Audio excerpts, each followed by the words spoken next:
Hey guys, it's Charlie. In Orwell's book, 1984, war is peace, ignorance is strength, and freedom is slavery. There was also a character in there named Emmanuel Goldstein.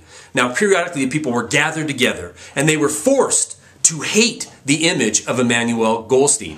Gnash their teeth, pump their fists, demand that he be ripped limb from limb and destroyed. In fact, the government in the novel described all the problems of society being the fault of Emmanuel Goldstein. The reason there had to be perpetual war is because of Emmanuel Goldstein. He was public enemy number one. Now let's look at our reality and compare notes here. Since 2001, our public enemy number one has been Osama bin Laden.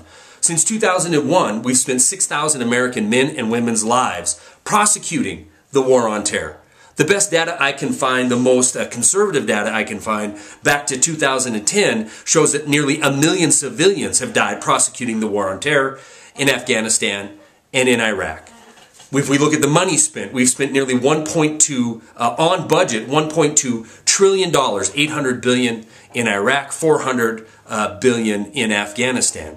We spent $42 billion alone last year funding a new branch of government that came out of this never-ending war on terror, the Department of Homeland Security. 60,000+ TSA agents, a Homeland Security office virtually in any town of size here in the country, and for nearly a decade, we've had a liberty-destroying, constitution-shredding document that is now law called the Patriot Act.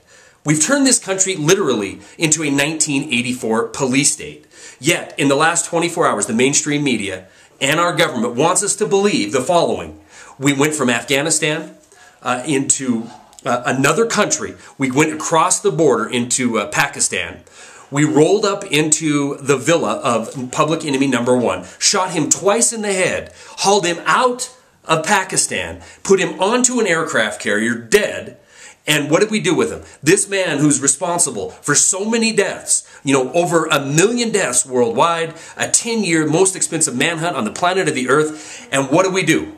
We kick him off the side of an aircraft carrier into the ocean so he can have his final resting place from the prying eyes of the public who's paying for this. Both the public here and the public around the world who are paying with their very lives, their fortune and their lives, prosecuting this 1984 never-ending war on terror. So if you think for 1 second, because we've capped Osama bin Laden, that it's over, well, all you got to do is look at the articles that come out today. Everybody from senators to business leaders saying, well, this won't end anything. He was mainly just a figurehead. But it sure does a great job showing this administration is making progress. And it's especially important to show progress because we have an election in 2012. Don't you find it ironic that last week we get a birth certificate? This week we get Osama bin Laden. What's going to happen next week, I wonder? Stories are attached. That's all I got.